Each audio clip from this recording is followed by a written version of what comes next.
داری چی کار میکنی؟ حرفامونو میشنوی ها؟ نه خانم بزرگ گفتم براشون شیر بیارم، اومدم دنبال اون.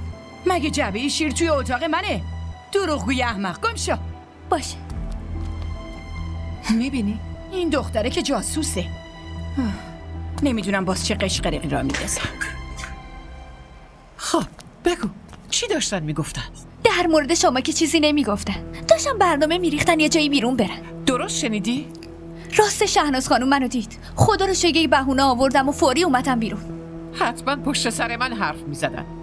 من همه چی رو میدونم. واسه من زرنگ بازی در میاره. به هر حال یه روزی بالاخره مدرک رو پیدا میکنم دیگه.